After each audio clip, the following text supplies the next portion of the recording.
Hi everybody, welcome back to another episode of Talking Cardboard. My name is Cory, and like always, if you enjoy the content you see here on the channel, consider subscribing. We really do appreciate it.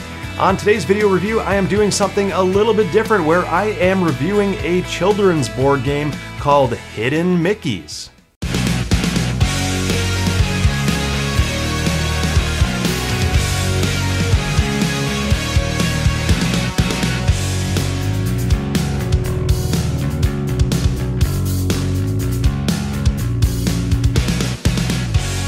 That's right, today's board game review is a children's game called Hidden Mickeys. It is a 2 to 6 player game. It says on the box for ages 3 and older. Like I said in the intro, this is not typically a review that I normally do for the content here on the channel, but I'm kind of excited about this one because I have a 2.5-year-old daughter who really enjoys this game, and we've played it now multiple times with me and my daughter and my wife. My brother got involved in this most recent game where it was me and my daughter and her uncle playing together, and she's had a blast playing this game every single time. Like I said, she's about 2.5 years old. The box says ages 3 and up, but she kind of understands it and she's kind of getting the hang of it. We're playing it more on a basic mode setting, and there's a more advanced mode that you can play with a little bit older kids as well. But the premise of this game is really cool and really unique, and it struck me as being kind of a fun game to not only teach different colors to kids, but also has a game wrapped up in it as well with some really kind of interesting rules. So in Hidden Mickeys, to kind of go over the gameplay here real quick, it's very simple. You have a deck of cards, a Hidden Mickeys deck of cards, where you've got different pictures, different scenes from some of the Mickey shows. You've got Donald Duck and Daisy Duck and Minnie Mouse and Mickey Mouse and all the different characters. When it's your turn, you are just simply drawing one card off the deck, seeing what it is. If it's a picture card, you just put it face up in the discard pile. Then it goes on to the next player who draws the top card off the deck and sees what it is, and if it's a picture again, then you put it in the discard pile. And basically you're taking turns going around the table drawing a card off the top of the deck to see what it is. Like I said, anytime it's a picture card, you just send it to the discard pile. But if a Mickey card comes up, you get to play it in front of you, and depending on the color Mickey, so in this case it's a green Mickey, then the player who drew that Mickey card has to then start the timer, the sand timer, and go and run and try to find where the hidden Mickey is around the house. In this case, it's the green Mickey. So we basically just play here in my game room and hide the different Mickey colors around the basement of the house here, and our daughter just has a blast trying to run out and find that colored Mickey around the basement of the house, find it and bring it back to the game room here before the sand timer runs out. If she can successfully do that in the amount of time it takes before the sand timer runs out, then she gets to draw the top card off the discard pile and keep it for herself for a point at the end of the game. And you just keep going through the deck, the same thing, one card at a time, one player at a time, drawing until a player gets to a colored Mickey card again, which sometimes could take a while here. And finally, we're up to the orange Mickey here. So whoever drew that card would place the orange Mickey in front of them and then go and try to find the orange hidden Mickey around the basement and bring it back to the room before the time is up as well.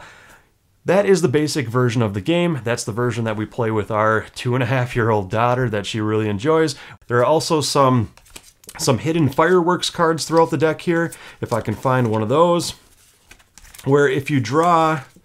I'm kind of striking out here. So if you draw one of these fireworks cards, just depending on the number that's on the card, like here's a 3 and a 1, you just get to put that in front of you, and those are just automatic points depending on the number associated with the fireworks, the extra points that you get at the end of the game. The more advanced version of the game is when you successfully bring the correct color Mickey icon back to the room before the sand timer runs out, then you restart the sand timer and you get to quickly go throughout the entire discard pile frantically trying to find a picture card that has the most hidden Mickey symbols on the card, because those Mickey symbols, in the advanced version, those Mickey symbols are 1 point per hidden Mickey symbol on each of the cards you have in front of you at the end of the game.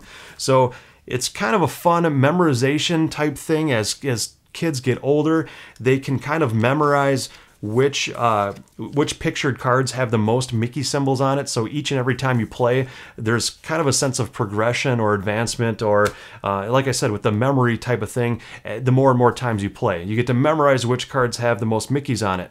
So it's not only good for, younger kids trying to learn their colors, the blue, yellow, red, green, purple, and orange, but it's also fun for them to frantically go try to run out and find where they're hidden. So it's kind of like a hide and seek mechanic to the game as well. And then not only that, as they get older, there's some memorization mechanisms to the game too, memorizing which cards have the most Mickey point symbols hidden on the card too. So obviously, with the younger kids, you can kind of stack the deck. So when it's their turn to draw a card off the top, more often than not, it's a color of a Mickey card, so they can go and have fun with the whole hide and seek mechanism. But as they get older, there's some advanced rules that you can play with that makes it a lot of fun as well. So that's pretty much the game in a nutshell. Like I said, it was a surprise hit for us. At only a $15 price tag, it's been a lot of fun to get our daughter more involved with playing some games with us. Typically in the past, it was more of, when our daughter goes down to bed, it's my wife and I playing games alone at night, or just playing with the game group, and but it's been fun to get my daughter more involved in. I didn't think there would be a game out there that would really get, my daughter too involved with feeling a part of the whole gaming hobby and having fun with her dad and mom and feeling a part of the whole gang.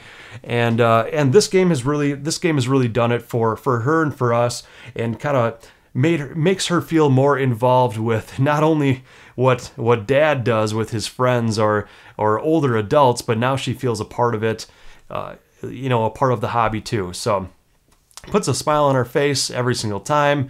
I mean, what kids don't like hide and seek? I mean, every kid out there loves the hide and seek thing, but hidden within the game are these educational components too, with learning different colors and memorization, and just some really fun, unique educational game points to it as well. So that is Hidden Mickeys in a nutshell. If you have any questions, leave it in the comment section below. I'd love to answer any questions that you guys might have about the game, about different ages, on who would enjoy it, and that sort of thing. But just thought I'd bring it to the attention of you all here on the channel, for some of you with younger children.